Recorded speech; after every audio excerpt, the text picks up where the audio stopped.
Hello everyone, welcome to Uttam's academy turning point coaching centre Kadapa. మరి మనం నిన్న అనుకున్నట్లుగానే ప్రతిరోజు మన యొక్క ఛానల్ నందు టార్గెట్ డిఎస్సి టర్నింగ్ పాయింట్ మన యొక్క ఛానల్ నందు మీకు కంపల్సరీగా మ్యాథమెటిక్స్ అనేది ఎగ్జామ్ వరకు అందించడం జరుగుతుంది. మరి ఈ యొక్క వీడియోలో మనం ఏపీ డిఎస్సికి సంబంధించి AP TET come TRT SGT వాళ్ళకు ప్రీవియస్ పేపర్ 18 జనవరి 2019 నాడు జరిగినటువంటి ఎగ్జామ్ పేపర్లో మ్యాథమెటిక్స్ బిట్స్ తీసుకొని మీతో డిస్కస్ చేయడం జరుగుతుందన్నమాట. ఇది చాలా చాలా ఇంపార్టెంట్ భావించండి. ఈ కొన్ని పేపర్స్ చెప్పిన తర్వాత మీకు కొన్ని చాప్టర్ వైజ్ మీకు సింపుల్ ఇంట్రెస్ట్ కానీ, కాంపౌండ్ ఇంట్రెస్ట్ కానీ, టైమ్ అండ్ వర్క్ కానీ, స్పీడ్ అండ్ డిస్టెన్స్, మరి ప్యూర్ మ్యాథమెటిక్స్ ఇవన్నీ కూడా సింపుల్ వేలో షార్ట్కట్ మెథడ్స్లో, అంటే బ్యాంక్స్ వాళ్ళకి ఎస్ఎస్సి వాళ్ళకి చెప్పే షార్ట్కట్ మెథడ్స్ అన్నీ కూడా సింపుల్గా నేను మీకు అందించడం జరుగుతుంది. కూడా మనకి ఛానల్ కంపల్సరీ మీరు సబ్స్క్రైబ్ చేసుకోండి, మీకు ఫ్రెండ్స్కి షేర్ చేయండి, ఇన్ఫార్మ్ చేయండి కూడా.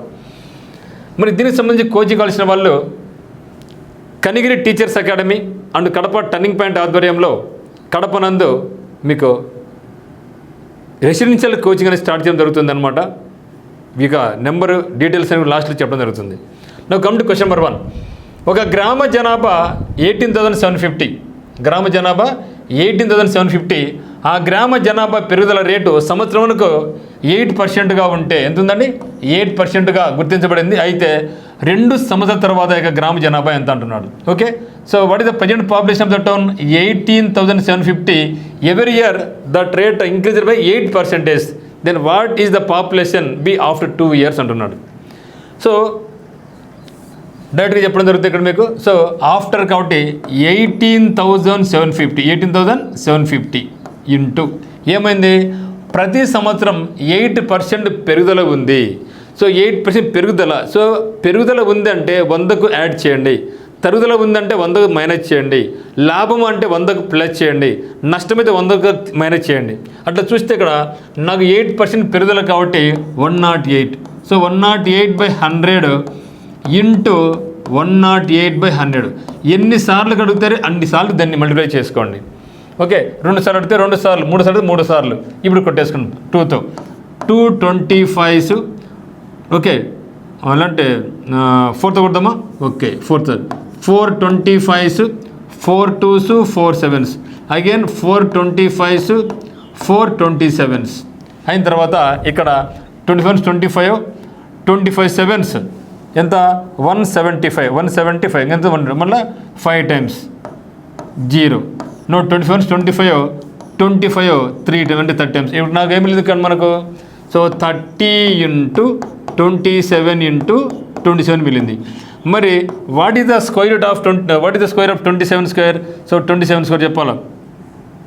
729 ఇంటూ 30 ఇంటూ 30 అంటే 3 అనమాట. ఓకే, కట్ చేస్తే మనకు 0 అట్లా వస్తుంది కదా. 3 9s ఎంత? 27. 3 2 6 + 2 8, 3 7 21 అంటే ఎంత? 21,870.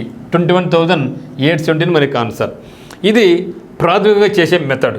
అయితే పోను మనం ఏం చేద్దామంటే దీన్ని కొంచెం మాడిఫై చేసుకోండి. ఎట్లా చేసుకోవాలంటే ఈ యొక్క ఫ్రాక్షన్ నేర్చుకున్న తర్వాత ఇది రాస్తే మనకు టైం వేస్ట్ అవుతుంది కాబట్టి, ఎందుకంటే రాను మన కూడా ఎగ్జామినేషన్లో స్ట్రెంత్ పెరుగుతుంది కాబట్టి, క్వశ్చన్ డెప్త్ పెంచుతున్నారు కాబట్టి టైం తక్కువ వస్తుంది కాబట్టి ఏం చేయాలంటే 8% సపోజ్ చేయండి. ఇక్కడ 4% అంటే ఎంత మనకు? 1/25 అని అర్థం. ఎందుకంటే 4/100 కదా, 4 1s 425. అదే మాదిరిగా 8% అంటే మనకి ఎంత అంటే 2/25. 2/25 అనమాట. మరి 12% అంటే ఎంత? 3/25. సో ఇది మనకు కొంచెం ఐడియా వస్తే దీన్ని మనం చాలా సింపుల్గా చేసుకోవచ్చు. సో ఎట్లా చేస్తామంటే మనం 18,750 ఇంటూ హౌ మచ్ ఇంక్రీజ్డ్? 8%. మరి 8% అంటే అర్థమేమి? 2/25 పెరిగింది కదా. సో మనకి ఏమొచ్చింది అక్కడ?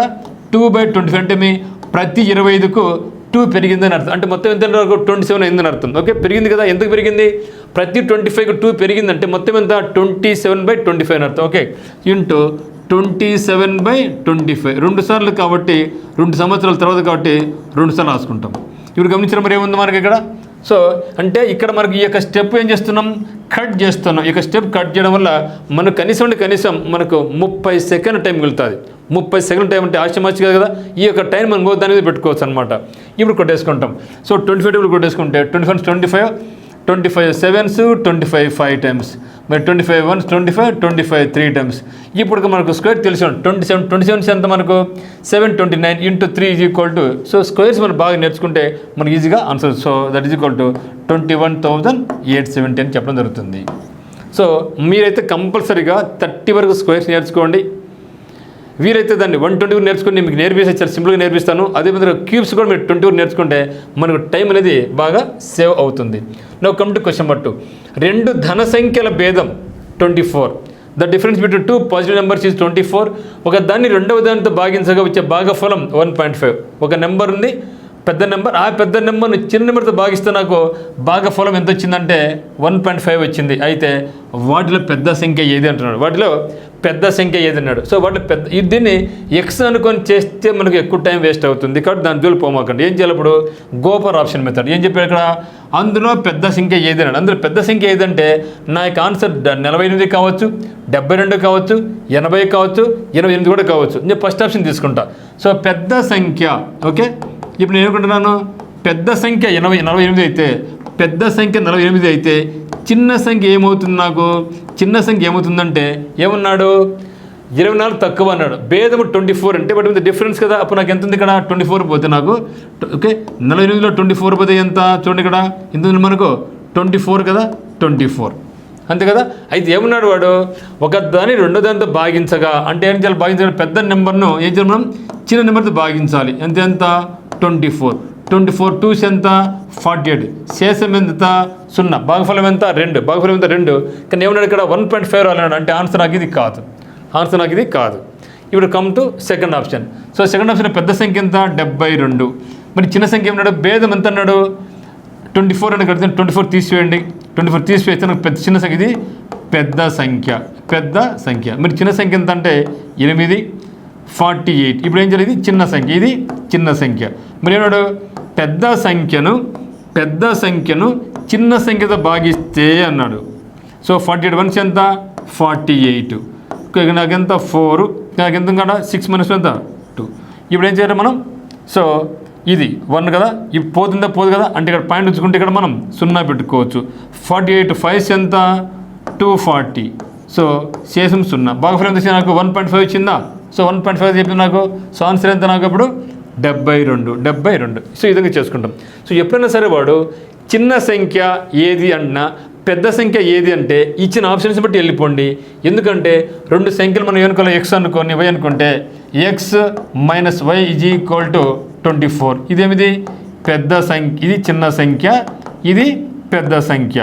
మరి ఏమన్నాడు, పెద్ద సంఖ్యను ఏం చేయలేను, పెద్ద సంఖ్యను y చేత భాగిస్తే నాకు భాగఫలం ఎంత వచ్చింది, నాకు 1.5 వచ్చింది. ఇదంతా చేసుకుంటే నాకు టైం వేస్ట్ అవుతుంది కాబట్టి ఎప్పుడు కూడా ఇటువంటి చేయొద్దండి. Go for option method. మీకు డౌట్ రాదు, సార్ మరి ఎట్లా కనుక్కోవాలా, ఎట్లా కనుక్కునేది ఏం లేదు.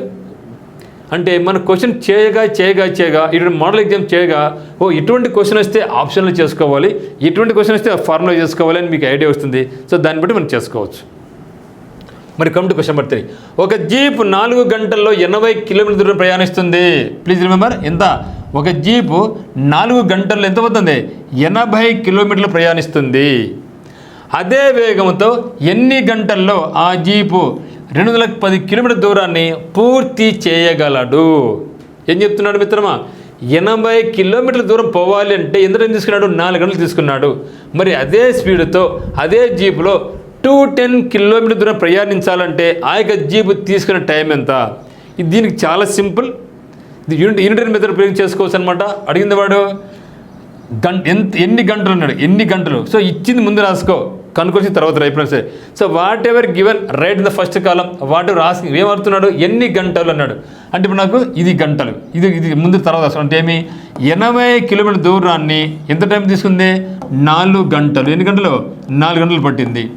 ఇదేంటి కిలోమీటర్లు, ఇదేమిది కిలోమీటర్లు. అంటే 80 కిలోమీటర్ దూరాన్ని ప్రయాణించడానికి ఎంత పట్టింది 4 గంటలు పట్టింది. అదే జీపులో అదే వేగంతో ఎంత పోలేను 210 కిలోమీటర్ దూరం పోలేదు. 210 కిలోమీటర్ దూరం ప్రయాణించాలంటే నాకు ఎన్ని గంటలు టైం పడుతుంది అన్నాడు. సింపుల్ అండి, అయిపోయింది ఆడికి, సింపుల్గా అయిపోయాయి. సో దీనికి ఓటి చేయాల్సిన అవసరం లేదు. ఇప్పుడేం చేసుకోవచ్చు అంటే మనం ఎప్పుడైనా సరే ఇటువంటి వచ్చినప్పుడు అప్పు కొట్టేసుకోవచ్చు, పైన కొట్టేసుకోవచ్చు, అదేవిధంగా పైన కింద కొట్టేసుకోవచ్చు. ఈ లాజిక్ తెలుసుకుంటే మనం ఈజీగా చేసుకోవచ్చు. పైన కొట్టేసుకోండి, పైన కింద కొట్టేసుకోండి. ఓకే, ఈ సున్నా పోయిందా? నా అప్ కొడుతుంది. Okay, 4 1s 4 2s. ఓకే, కేవలం మనకు దిస్ ఈజ్ ఈక్వల్ టు ఇక్కడ ఇది క్రాస్ మనకి ఎప్పుడైనా సరే లేదంటే ఇది ఇట్లా కొట్టేసుకోవచ్చు. సో కొట్టినామా ఇక్కడ పెళ్ళిందా 2 1 2 2 1 2 10s 20నా 2 10s 20నా పాయింట్ పెట్టుకునే అనుకోండి ఇంకెంత నాకు 1 ఉందా మన పక్కన 0 వస్తుందా 2 అంటే ఎంత 10.5 అర్థమైందండి. సో 80 కిలోమీటర్ దూరాన్ని ప్రయాణించాలంటే నాకు 4 గంటలు పట్టింది. అయితే 10 కిలోమీటర్ దూరం పోవాలంటే నాకు ఎన్ని గంటలు పడుతుంది అని అడిగినప్పుడు సింపుల్గా మనం ఏం చేసుకోవచ్చు అంటే అప్ అండ్ అప్ కొట్టేసుకోండి, అప్ అండ్ అప్ కొట్టేసుకోవచ్చు, తప్పు కాదు. 0 0 కొట్టేసుకున్నా 4 1s 4 2s. ఇప్పుడు 2 కొట్టేసుకోవచ్చు కదా, 2 కొట్టేసుకోవచ్చు కదా అంటే ఏమి 2 21 అంటే 21లో సగం ఎంత 21లో సగం ఎంత 10.5 కదా 10.5 కదా. ఆన్సర్ ఎంత 1 10.5 గంట అని చెప్తాం. లేదు మీకు ఇది ఇబ్బంది అనిపించే టేక్ క్రాస్ మల్టిప్లికేషన్ ఎట్లా 21 into 1 ఎంత 21 ఇది క్రాస్ బై 2 తీసుకెళ్ళు 2 10 20 1/2 ఇట్లా కూడా చేసుకోవచ్చు. మీ కన్వీనియంట్ బట్టి మీరు చేసుకోండి. ఓకేనా, మరి ఈజీగా ఉంది కదా, కష్టంగా ఉందా? So now come to question number 4. Question number 4, ఏ ఒక గడియారమును 12% లాభమునకు అమ్మెను. ఏ ఒక గడియారమును 12% లాభానికి అమ్మెను. బి దానిని 5% నష్టానికి సికి అమ్మెను. సి ఆ గడియారమునకు 2600 రూపాయలు చెల్లించిన ఏ ఆ గడియారంను ఎంతకు అమ్మెను, ఎంతకు కొనేను అడగచ్చు, ఎంతకు అమ్మిన అడగచ్చు. చాలా కన్ఫ్యూజింగ్ క్వశ్చన్, మీరు చాలా ఇబ్బంది పడకండి. ఇక్కడ మీకు చాలా ఇంపార్టెంట్. చెల్లించిన ఆ గడియారమును ఏ ఎంతకు కొనేను అడిగినాడా ఎందుకు అమ్మిన అడిగినాడా చూసుకోండి. చాలా కన్ఫ్యూజింగ్ అయ్యారు. ఎందుకంటే చాలా బ్యాంక్స్లో కానీ ఎస్ఎస్సీలో కానీ చూడు ఇప్పుడు కూడా జనరల్గా వాళ్ళు ఏమంటారంటే